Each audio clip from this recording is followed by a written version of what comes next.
مبسملا ومحمدلا ومصليا ومسلما اما بعد قال الله تبارك وتعالى إنا نحن نزلنا الذكر وإنا له لحافظون عن علي بن أبي طالب رضي الله تعالى عنه قال قال رسول الله صلى الله عليه وسلم في حديث طويل من قال به صدق ومن عمل به أجر ومن حكم به عدل ومن دعا إليه هدي إلى صراط مستقيم رواه الإمام الهمام الترمذي في جامعه صدق الله العظيم وبلغنا رسوله النبي الأمي الكريم ونحن على ذلك لمن الشاهدين والشاكرين والحمد لله رب العالمين۔ معزز دوستو، آج 10 فروری 2022 بروز جمعرات ہے اور آپ کے یہاں راولپنڈی روات میں جامع مسجد المقبول کے اندر حضرت مولانا عتیق الرحمن دامت برکاتہم نے یہ گلشن سجایا ہے اور ماشاءاللہ بچوں نے بہت اچھی گفتگو کی ہے اور اس پروگریس کو دیکھ کر کہتے ہیں دیکھ کے دو چاول چکھ کے بندے کو دیکھ کے ذائقے کا احساس ہو جاتا ہے۔ میری دعا ہے رب کریم ان کو دن دگنی رات چگنی ترقیات عطا فرمائے۔ میرے دوستو، میں نے آپ کی خدمت میں چند معروضات پیش کرنی ہے، آپ توجہ میری طرف رکھنا، انشاءاللہ آپ کا وقت ضائع نہیں ہوگا۔ عظمت پیغمبر پر، عظمت علماء پر، مقام مدارس پر اور ذریعہ تدریس پر میرے قابل احترام مقررین نے بہت اچھی طرح گفتگو کی ہے۔ اگر آپ اسی گفتگو کو بھی پلے باندھ لیں تو یقین مانیں میری گفتگو کی حاجت نہیں رہتی۔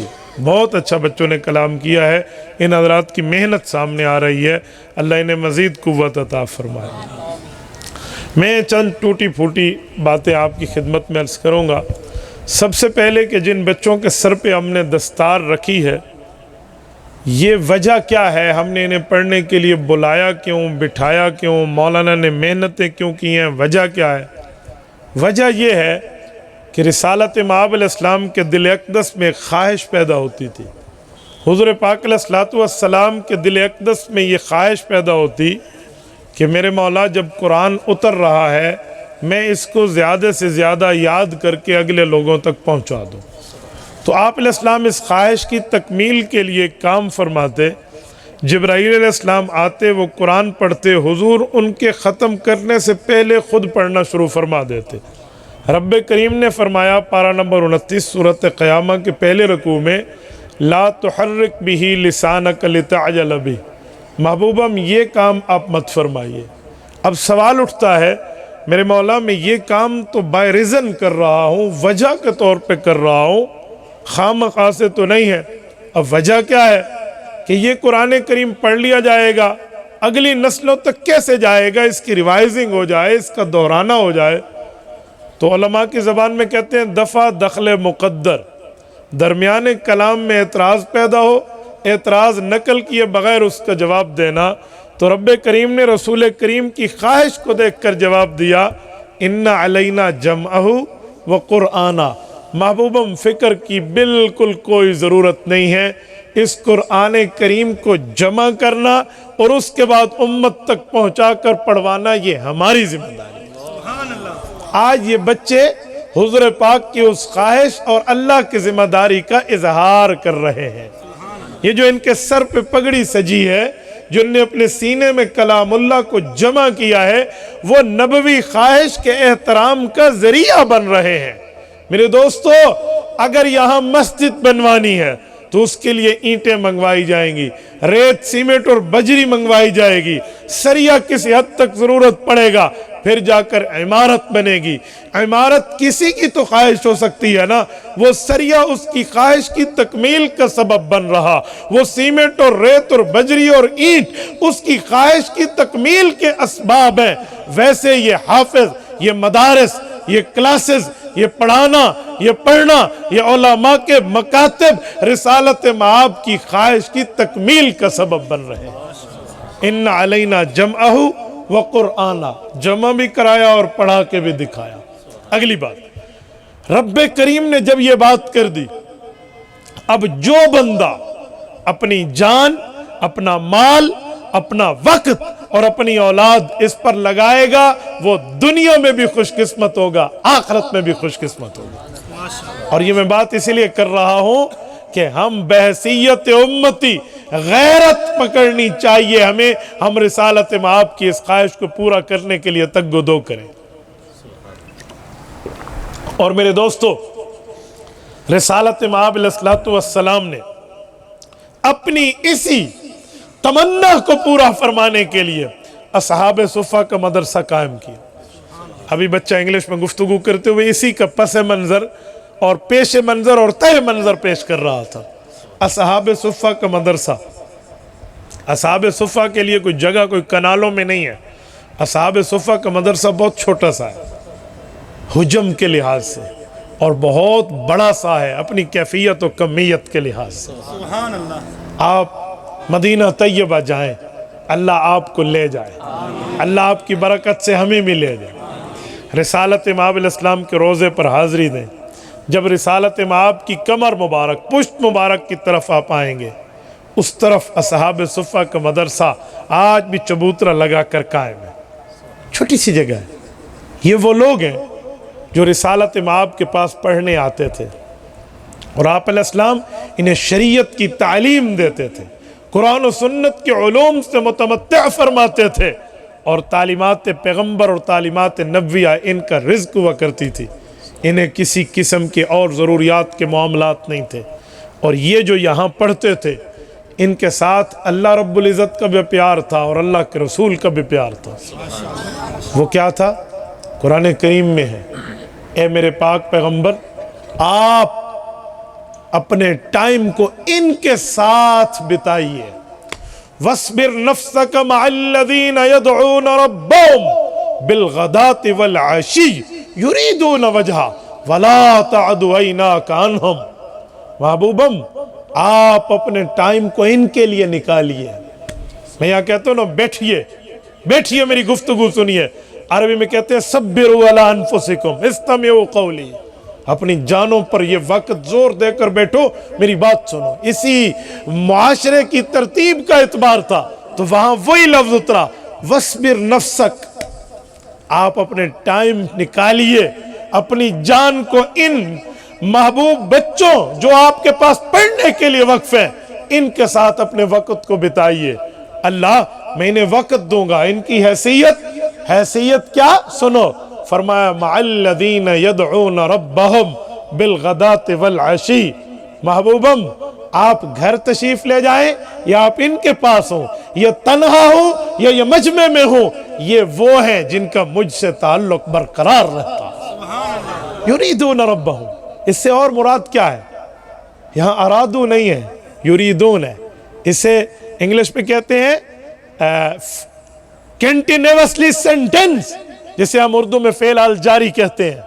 یہ مضارع کا لفظ ہمارے علماء کی زبان میں یہ استمرار تجددی پر دلالت کر رہا ہے، یعنی ان کا کوئی لمحہ، کوئی وقت ایسا نہیں ہے جو یہ مجھ سے غافل ہوں۔ محبوبم، اگر یہ مجھ سے تعلق میں ہے، آپ کو بھی ان سے تعلق بنانا چاہیے۔ اچھا، ٹھیک ہو گیا۔ رسول اللہ کی اور بھی کئی ذمہ داریاں ہیں، تو ایک آنکھ ان پہ رکھوں، ایک آنکھ کسی اور پہ رکھوں، یوں ہو سکتا ہے؟ رب نے فرمایا جی نہیں، وَلَا تَعْدُ عَيْنَاكَ عَنْهُمْ، عین ایک آنکھ، عینان تثنیہ، نون اضافت میں گرا، وَلَا تَعْدُ عَيْنَاكَ عَنْهُمْ۔ محبوبم، آپ کے چہرہ اقدس پہ آپ کی دونوں مقدس آنکھیں انہی کی نگہبانی کرتی رہیں۔ وَلَا تَعْدُ عَيْنَاكَ عَنْهُمْ، آپ انہی کے ساتھ رہے۔ یہ طلباء تھے اس مدرسے کے، جس مدرسے کو رسالت مآب نے بنیاد رکھ کر امت کے لیے ایک جو ہے نا کیا کہتے ہیں تعلیم کی درسگاہ قائم فرمائی ہے۔ یہ استاذ اور اس کے شاگرد کے تعلق کو رب یوں بیان کر رہا ہے۔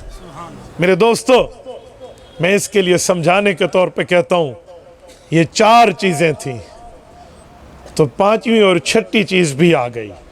چار کیا تھے؟ ایک استاذ ہے، ایک شاگرد ہے، ایک مدرسہ ہے، ایک نصاب ہے. سلیبس ہوتا ہے نا، سلیبس کے مطابق ہی آگے استاذ اپنی کلاس کو چلاتا ہے. تو استاذ بھی ہو، شاگرد بھی ہو، اور ان کے پڑھنے کی جگہ انسٹیٹیوٹ مدرسہ بھی ہو، اور پھر اس کے بعد سلیبس اور نصاب بھی ہو. تو یہ چاروں کیا تھے؟ اس مدرسے کا استاذ رسول اللہ ہے. اور جو شاگرد ہیں، اسٹوڈنٹس کون ہیں؟ سورۃ مجادلہ میں رب فرماتے ہیں اولئک حزب اللہ. اگر استاذ رسول اللہ ہے تو شاگرد حزب اللہ، اللہ کا لشکر ہے. اچھا، جب یہ دو چیزیں ہیں تو تیسری مدرسہ چاہیے. مدرسہ گویا اللہ کا گھر بیت اللہ ہے، اور سلیبس چاہیے تو کتاب اللہ ہے. جہاں چار چیزیں اکٹھی ہو جائیں، استاذ رسول اللہ، شاگرد حزب اللہ، مدرسہ بیت اللہ، نصاب کتاب اللہ، پھر امتحان کی ضرورت پڑتی ہے. امتحان کا وقت آیا تو رب نے فرمایا اولئک الذین امتحن اللہ. امتحان لینے والا خود اللہ. اللہ جب تو نے امتحان بھی لے لیا تو پھر رزلٹ چاہیے، پھر نتیجہ چاہیے، پھر پروگریس رپورٹ چاہیے. اس کا نتیجہ کیا ہے؟ فرمایا نتیجہ آیا رضی اللہ، رضی اللہ عنہم ورضوا عنہ. نتیجہ رضی اللہ. میرے دوستو، یہ مدرسے میں استاذ اور شاگرد کے ریلیشن شپ کا نام ہے، جس کو اللہ یوں بیان کرا. چوتھی چیز توجہ رکھنا، یہ مدرسہ جو آج یہاں جامع مسجد المقبول کے نام سے قائم ہے، روات راولپنڈی میں قائم ہے، یہ وہ مدرسہ ہے جو اولاد ہے اس صفہ کے مدرسے کے جسے رسول اللہ نے آباد کیا ہے. اور سنو میرے دوستو، یہ برانچ ہے، یہ شاخ ہے، یہ کسی ہیڈ کوارٹر کا بوسٹر ہے جس کی بنیاد پر آج یہاں تعلیم دین دی جا رہی ہے. مبارکباد کے مستحق ہیں یہ اصحاب دستار، مبارکباد کے مستحق ہیں یہ زبانیں جنہوں نے پڑھایا، اور مبارکباد کے مستحق ہیں ان کے والدین جنہوں نے پڑھوانے کے لیے بھیجا، اور مبارکباد کے مستحق ہیں وہ اصحاب خیر جن کا مال ان کے لیے لگا. میں کوئی چندے کی بات نہیں کر رہا، مجھے ان نے کوئی ڈونیشن کی اپیل کی بات نہیں کی کہ آپ چندے کی بات کرو. میں غیرت کی بات کر رہا ہوں. مبارکباد کا مستحق ہے وہ صاحب خیر جس کا مال لگا ہے. مال تو کئی جگہ لگ جاتا ہے، آپ نے نہیں دیکھا کسی کا مال ضائع ہو جاتا ہے، کئی جگہ ہوتے ہیں. آپ ذرا جائیے ان میرج ہال میں، رات کو کتنا رزق ضائع ہو رہا ہوتا ہے، اور انٹری کارڈ لگا کے رکھا ہے کہ کوئی بیچارہ آ کر اپنے پیٹ کے بھوک کو مٹا نہ سکے. نہیں، انٹری کارڈ. ایسے ولیمے شر الولیمے ہیں. صحیح روایت موجود ہے مشکات جلد نمبر 2 کتاب النکاح باب الولیمہ میں حضور نے فرمایا 2 قسم کے ولیمے ہیں، خیر الولیمہ، ایک شر الولیمہ. جس میں غریب بلائے جائیں خیر الولیمہ، غریبوں کو روک دیا جائے شر الولیمہ. تو یہ شر الولیمے ہیں. ابھی مولانا مجھے ایک دستاویز دے رہے تھے کہ میں نے ایک کورس مرتب کیا ہے. آج ڈیوورس کی شرح اور ریشو عام ہو گئی ہے، طلاق کی شرح بڑھ گئی ہے. بھائی اس کی بنیادوں میں کئی بنیادیں ہوں گی، ایک وجہ یہ شر الولیمے بھی ہیں. کیوں؟ غریبوں کو آپ نے آنے کیوں نہیں دیا؟ یہ انٹری پاس کیوں لگایا؟ اور میں ایک جملہ کہتا ہوں اگر آپ لوگ ناراض نہ ہوں، آپ کے اور میرے والدین کی شادیاں چل گئی ہیں. کیوں؟ وہ خیر الولیمے ہوئے تھے. اس وقت یہ مصیبتیں نہیں تھی کہ انٹری پاس ہے تو آ جا ورنہ نہیں. گلیوں میں ولیمے ہوتے تھے، ہر بندہ آ کر بیٹھ جاتا، غریب بھی آ رہا ہے اور امیر بھی آ رہا ہے. وہ خیر الولیمے تھے، وہ رشتے چل گئے. اب شر الولیمے ہیں، رشتے ٹوٹ رہے ہیں. اللہ محفوظ فرمائے. میرا یہ عنوان نہیں ہے، میں بات کر رہا تھا کہ رزق ضائع ہو رہا ہوتا ہے وہاں، مال تو وہاں بھی لگتا ہے. خوش قسمت ہے وہ مال جو یہ 6 بچے آج قرآن پڑھ رہے ہیں، اس شخص کا جس کا مال لگا ہے، اس کا مال قیمتی بن گیا. اور لوگ اللہ کا حق نہیں نکالتے، یعنی غریب کا حق. نہ زکوٰۃ دیتے ہیں، نہ عشر دیتے ہیں، نہ صدقات دیتے ہیں، اور کہتے ہیں جی میرا کمایا ہوا مال ہے. سنو اللہ کیا فرماتے ہیں. فرمایا الذی جمع، اس شخص کو آپ نے دیکھا ہے جو پیسے جمع کر رہا ہے.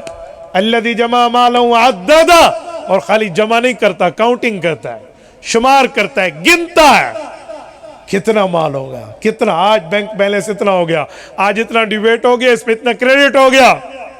وہ جانتا ہے. اور اللہ کا حق اور غریب کا حق وہ نہیں جانتا. فرمایا یحسبو، اس کا کانسیپٹ یہ بنا ہے، اس کا تصور یہ ہے، اس کا گمان اور خیال یہ ہے ان مالہ اخلدا، کہ مال ہمیشہ اس کے پاس رہے گا، کلا، ہرگز نہیں ہو سکتا۔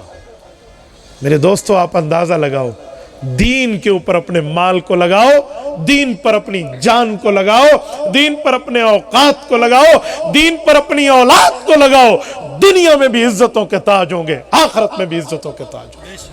میں کوئی بڑی ماں کا بیٹا نہیں ہوں، تم نے میرے لیے کرسی لگائی ہے، علماء کے لیے آپ نے اسٹیج لگایا، کیوں؟ ہمارے منہ پر کوئی بلبل بیٹھی ہوئی ہے؟ ہم یہاں کیا کر رہے ہیں؟ آپ نے ہمیں کیوں عزت دے کر بٹھایا ہے؟ اس کی ایک وجہ ہے کہ دین کے الفاظ ہمارے ساتھ جڑے ہیں، دین کی تعلیم جڑی ہے، یہ دنیا کی عزت ہے، وَلَلْآخِرَةُ خَيْرٌ لَكَ وَأَبْقَىٰ، آخرت کی عزت تو اس سے بھی بڑھ کے ہے۔ میرے دوستو یہ حدیث پاک کہ جس کی دنیا اس طرح اچھی ہو گئی، آخرت کے لحاظ سے، دین کے لحاظ سے اس کی آخرت اور معاشر بھی اچھا ہو جائے گا۔ اور میں ایک جملہ مزید کہہ رہا ہوں، آپ کو چاہیے آپ اپنے مال کو ان پر لگائیں، کیوں؟ یہ آپ کے قیامت میں سفارشی ہیں۔ میں اردو کتاب کا حوالہ پیش کرتا ہوں، میں عربی پڑھوں گا تو آپ کہیں گے ہم نے تو مسند احمد دیکھی بھی نہیں ہے۔ آپ گھر جائیے، فضائل اعمال کھولیے، حضرت شیخ زکریہ رحمۃ اللہ علیہ نے حدیث پاک کی اردو کتاب لکھ دی ہے، فضائل قرآن کھولیے، حضرت شیخ زکریہ رحمہ اللہ حضرت علی المرتضیٰ کی مرفوع روایت لائے ہیں، فرماتے ہیں جس بندے نے قرآن کریم کو اپنے سینے میں رکھا اور قرآن کریم اپنے دل میں رکھا، یعنی وہ حافظ اور عالم بن گیا، عشرۃ من اہل بیتہ کلہم وجبت علیہ النار، اس شخص کو خصوصی پیکج ملے گا۔ فرمایا جاؤ تیرے وہ فیملی ممبر 10 کی تعداد میں ہوں جن پر جہنم کا حکم لگ چکا ہو، انہیں لے آ، میں تجھے بھی ان کے ساتھ جنت بھیج دوں گا۔ 10 بندے۔ آج فیملی ڈاکٹر بناتے ہو، آج فیملی میں اپنے لیے باقی معاملات طے کرتے ہو، فیملی کے معاملات میں اپنا وکیل رکھتے ہو، فیملی کے لیے اپنی تمام چیزیں، تو فیملی کے لیے قیامت کا سفارشی کیوں نہیں بناتے؟ ہمیں فیملی کے لیے سفارشی بنانا چاہیے۔ آپ اولادوں میں پڑھائیں نا، اسکول کالج یونیورسٹیز لیول تک لے جائیں، میں آپ کو منع نہیں کرتا، لیکن دین پر تو لائیں نا، اسلام پر تو لائیں نا، قرآن پر تو لائیں نا، شریعت پر تو لائیں نا، یہاں کیوں نہیں لاتے؟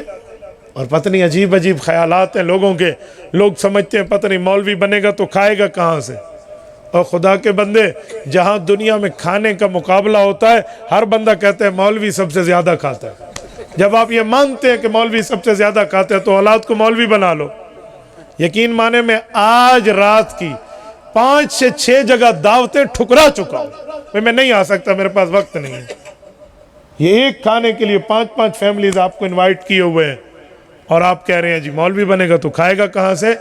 سن لو، علماء کو رب اتنا دے گا، شاید زیادہ کھانے سے کوئی مولوی مر جائے، کم کھانے سے میں نے کوئی مولوی مرتے نہیں دیکھا۔ ہاں نہیں، ہنسنے کی نہیں، حقیقتاً سوچنے کی بات ہے۔ میں نے 2-2 لاکھ تنخواہ والے اپنے پروفیسر، عزت و احترام والے ڈاکٹر بھائی، باقی انجینئر لوگ دیکھے ہیں جو اسٹرائک کیے ہوئے ہیں، ہڑتال کیے ہوئے ہیں، ہماری تنخواہیں بڑھا دو۔ میں نے کبھی نہیں دیکھا کوئی مولوی ہڑتال کیے ہوئے ہو، بھئی اس سال تراویح نہیں پڑھاؤں گا، تنخواہ بڑھا دو، عصر کی نماز کی ہڑتال ہے، میری تنخواہ بڑھا دو۔ رب نے ان کو اتنا الحمدللہ دیا ہے، یہ 10,000 کی تنخواہ میں بھی 10 بچے پیدا کر کے خوش ہوتے ہیں، اور وہ 2 لاکھ کی تنخواہ میں بھی بچے 2 ہی اچھے کہہ رہا ہوتا ہے۔ تو بھائی اس لیے آپ اپنی اولاد کو علماء بناؤ، دنیا میں بھی عزت ہے، آخرت میں بھی عزت ہے۔ نماز میں امام پیچھے ٹھہرتا ہے یا آگے ٹھہرتا ہے؟ یہ علماء تو بولیں گے، میرا منہ آپ کی طرف ہے، میں نے آپ سے جواب لینا ہے۔ نماز میں امام پیچھے ٹھہرتا ہے یا آگے ٹھہرتا ہے؟ جتنے بیٹھے ہو سارے بتاؤ، پیچھے ٹھہرتا ہے یا آگے؟ آگے وہاں ٹھہرتا ہے، اس کے آگے بھی کوئی نہیں ہوتا اور اس کے برابر بھی کوئی نہیں ہوتا، اس جگہ ٹھہرتا ہے۔ تو یہ دنیا میں اہل حق کی عزت ہے، دنیا میں اس عالم اور حافظ کی عزت ہے کہ اس میں کہ آگے بھی کوئی نہیں ہے، اس کے برابر بھی کوئی نہیں۔ آخرت میں کیا مقام ہوں گے؟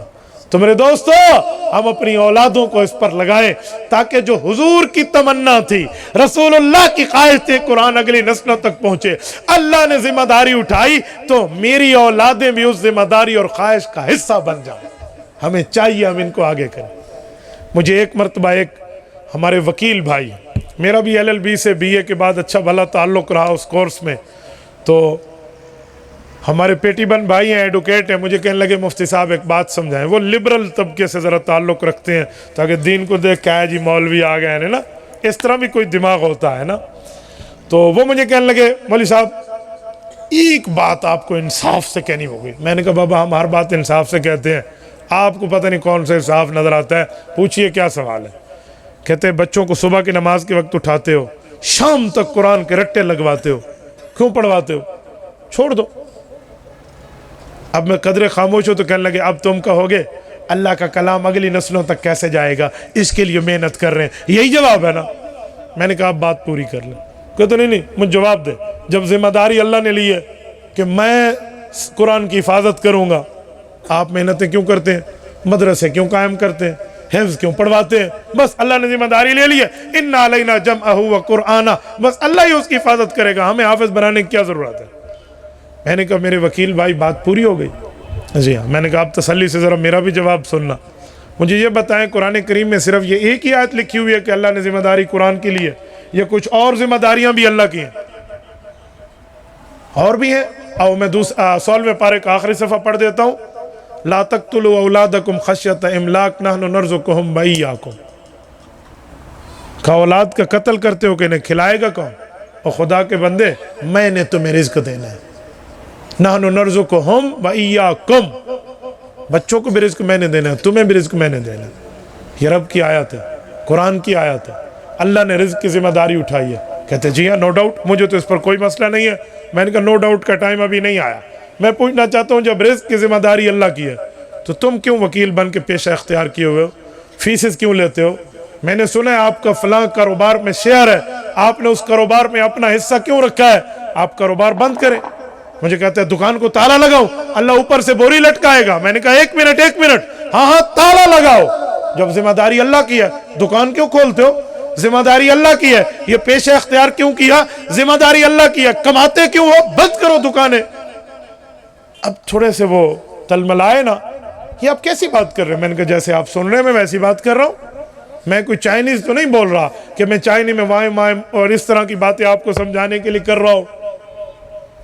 تو کہتے ہیں اللہ نے عقل نہیں دیا، رزق کی ذمہ داری اللہ نے اٹھائی ہے، ہم محنت کریں گے اللہ کی ذمہ داری پوری ہوگی. میں نے کہا یہی آنسر کاپی پیسٹ کر دیں.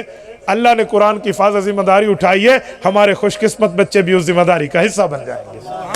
پیٹ کے مسئلے پہ سب کچھ سمجھ آتا ہے، دین کے مسئلے پہ سب کو ادھر ادھر معاملہ ہو جاتا ہے بھائی. تو کچھ وہ کہتے ہیں نا کچھ جان کر جیو، ٹھیک ہے نا. اتنی بھی بندہ سادگی کے معاملات اختیار نہ کرے تو بھائی یہ مدارس ہیں، یہ مساجد ہیں، یہ مکاتب ہیں، یہ خانقاہیں ہیں جو تمہیں اللہ اللہ کے لیے آگے لے کر چل رہی ہیں. یہ آپ کی دنیا میں بہتر کریں گے اور آپ کی آخرت بھی بہتر کریں گے. اور میں اس کے ساتھ ایک جملہ مزید کہتا ہوں. میرے دوستو، آپ جب ان اپنے سفارشیوں پر خرچ کرنا اور اپنا مال لگانا تو نمبر نہ بنانا کہ میں ان کو ایڈ دے رہا ہوں،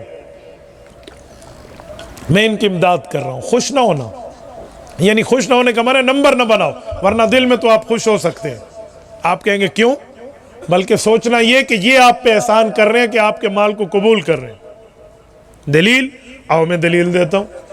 یہ لوگ سفارشی ہیں قیامت میں، حدیث کے مطابق، میں حدیث پڑھ چکا ہوں. سفارشی کے ساتھ معاملہ کیا کرتے ہیں؟ اگر کسی بندے کی پھانسی کاٹ رہا ہے نا، جج لکھ دے hanging to the till death, پھانسی پہ لٹکا دو اسے، تو پھر جب آخری بار اس پر توثیق ہو جائے تو ریویو میں نہیں جاتے، اس کے لیے سفارش لے کر آتے ہیں، مہربانی اور کنسیشن کے معاملات کرتے ہیں. اور کیا کرتے؟ پریزیڈنٹ آف دا کنٹری، ملک کے صدر کے پاس یہ اختیار ہے کہ وہ رول سے اوپر ہو کر اس کو معافی دے سکتا ہے. تو پھر جب معافی کے لیے تگ و دو کرتے ہیں تو سفارشی ڈھونڈتے ہیں. حجی ہماری گردن پھنس گئی ہے، سفارشی ڈھونڈو. جب سفارشی ڈھونڈو گے تو اس سفارشی کو عزت احترام تم دو گے، اس کے لیے گاڑی کا بندوبست تم کرو گے، اس میں پیٹرول تم ڈالو گے، راستے کے ٹول پلازاز آپ ادا کرو گے، اگر کہیں کھانا پڑا تو کھانا آپ کھلاؤ گے. سفارشی جائے گا اس آفس میں 2 بول بولے گا، کام ہو جائے گا. واپسی پر پیٹرول آپ کا، گاڑی آپ کی،